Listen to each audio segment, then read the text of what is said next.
What's up, guys? I'm back and I'm Kay, and I'm the girl that likes to smoke and talk about anime.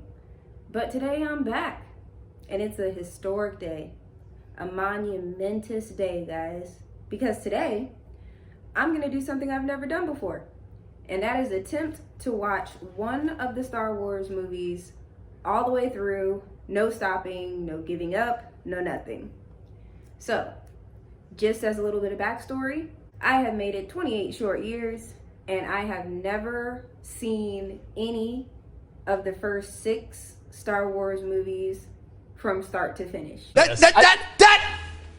is blasphemous! I know the main parts of Star Wars, I guess, like the things everybody knows. Always knew about Luke Skywalker. I know about Darth Vader. I know the whole I am your father business. But anything outside of that, I really have no information on.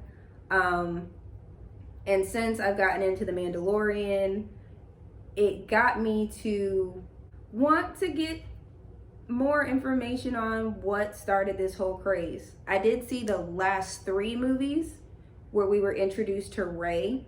Once again, I really mostly started even that just for the droids. They were kind of my favorite characters even in those 3 movies.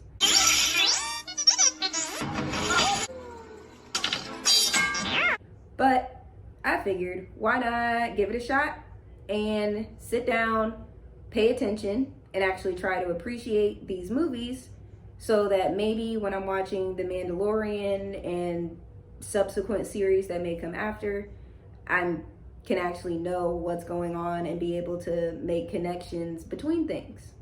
I don't know if I'll like these movies. I don't know off gate if I will hate these movies, but my plan is to give as honest of a reaction as I possibly can. So I'm gonna go ahead and start with episode 4. I think that's where I'm supposed to start. Looks like it's called A New Hope. I'm already annoyed. Why does it start with 4, 5, and 6 and then go to 1, 2, 3? I don't know, but I guess I'll be back in about 2 hours and let you guys know what I think. So, be right back. 2 hours later. All right, I'm back. So, I watched all of Star Wars Episode 4, A New Hope. Before I get into how I feel about this movie, I'm just gonna go ahead and say that when it comes to anything relating to graphics, I'm not gonna hold anything against this movie. I do notice that it was originally released in 1977. So taking that information into account overall, I give it a B. Solid B. It was okay. If I had to come up with a word to describe the overall theme I felt of this movie, I would say convenient. A lot of things were convenient, and I'll get into that later. But anyways, so in the opening credits, when, the story slides across the screen, we find out that somebody, Princess Leia, stole some plans to blow up a Death Star or for a Death Star, and now people are after her for it. Okay? From the beginning of the movie to the end, I just felt like everything that kind of happened and how everything played out was convenient. Like I said, to start with, the fact that the droids got off the ship, they make it to this mysterious sand land, get kidnapped by some Jawas, and then we end up getting sold to none other than Luke Skywalker. Convenient. Then R2 won't let this mission of his go. We need to find Obi-Wan Kenobi, and guess what? Luke just so happens to think of this random old hermit from down the sand. I don't know. Obi-Wan Kenobi. I wonder if he means old Ben Kenobi. Well, I don't know anyone named Obi-Wan, but old Ben lives out beyond the Dune Sea. He's kind of a strange old hermit. Named Ben Kenobi. I wonder, could Ben Kenobi know who Obi-Wan is? Let's go find out. From there, Luke, R2, and C-3PO end up getting rescued by Ben Kenobi, who turns out to admit he is none other than Obi-Wan. Surprise, motherfucker. The man that we've been looking for, that we need to give this mysterious message to. So, they go back to Ben's place, chop it up, play the message. I guess in between, Luke's aunt and uncle are murdered.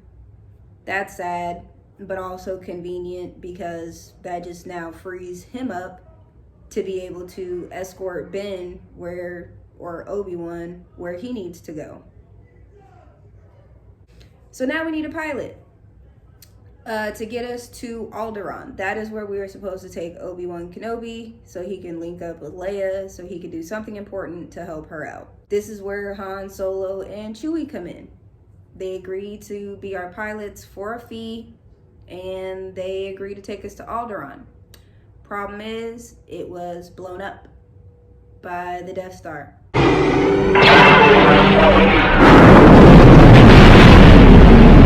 lot of back and forth.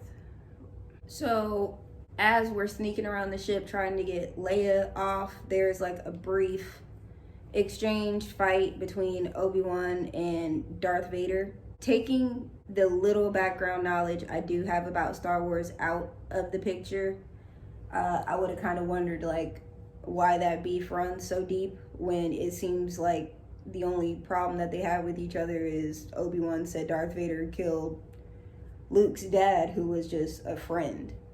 So I would have kind of wondered like, really? Like you searched this whole ship for him for that? But whatever.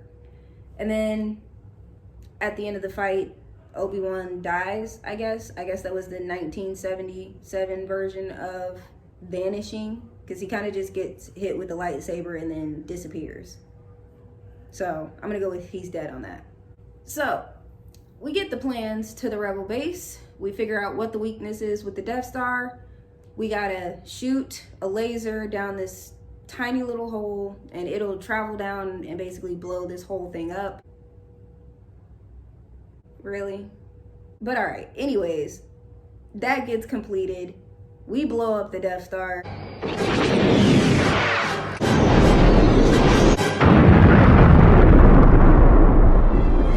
But Darth Vader wasn't on the Death Star when we blew it up. So there's still that. And then we see this big celebration from the Rebels. Yay, we won. We put medals on Han and Luke, and that's it. That's how the movie goes. For this to be called episode 4, like, I guess they had a lot of faith in what would happen with this movie. Because for that to be the start, so, yeah. Got through my first Star Wars movie from beginning to end. So a couple connections I made to some other Star Wars things that I'm currently watching. In the beginning, I noticed that the little sleep gun that they hit Leia with to knock her out and take her hostage is the same gun that Baby Yoda gets shot with in the last episode we saw of The Mandalorian to put him to sleep. That was cool. Saw the staff that Boba Fett was using to, you know, knock stormtroopers' heads in. Looks like that's a Tusken Raider staff. And saw Boba Fett. The little tiny moment that we saw him, it looked like he was working for Jabba, the person that Han Solo is in debt to, which we never got back to. We just told him we would pay him and then we left. So, before I get into episode 5, I do have one question, because when it came to The Mandalorian, the fact that Boba Fett made an appearance was kind of big to a lot of people. So I'm wondering if he's going to play a bigger part in like later movies, or was he just like a cool background character that we saw and everybody liked him because of the armor. But anyways, I do plan on finishing the rest of the series. So if you guys liked this one, please feel free to like and subscribe. And I will keep watching these movies to try and gain some more Star Wars knowledge, because apparently Star Wars deserves it. So, I'll see you guys later. Bye.